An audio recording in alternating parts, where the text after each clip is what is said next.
इस मामले पर सियासत भी गर्मा गई है। शिवसेना यूबीटी के राज्यसभा एमपी संजय राउत ने नागपुर हादसे पर कहा कि यहां कानून सबके लिए एक नहीं है। उन्होंने कहा कि जो बड़े बाप के बेटे हैं उनका एफआईआर में नाम तक दर्ज नहीं होता।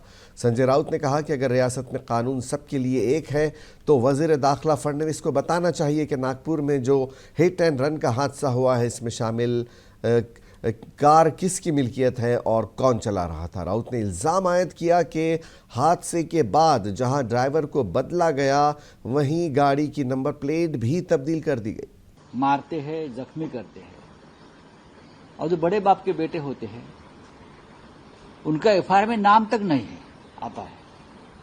कानून अगर एक है, इस देश राज्य में कानून और लॉ एंड ऑर्डर है, फडणवीस जी गृह मंत्री है, तो बताना चाहिए नागपुर में जो हिट एंड रन का केस हुआ है वो कार किसकी है, किसके नाम पर है, गाड़ी कौन चला रहा था, बाद में ड्राइवर की अदला बदली की, ये रिकॉर्ड पर है।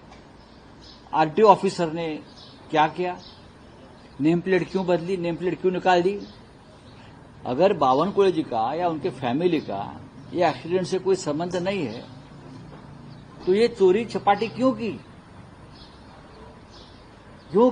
और जो गाड़ी चला रहे थे शहजादे, वो तो नशे में धूत थे, उनको बचाया गया है। ये सब मामला सामने आने के बाद कानून व्यवस्था कितनी उध्वस्त हो गई है, खास करके जहां फडणवीस जहां से आते हैं गृह मंत्री, उस शहर का हाल देखिए। अगर और किसी पार्टी का नेता का ये लड़का होता तो अब तक फडणवीस की फौज हमारे पर इतना हमला कर देती।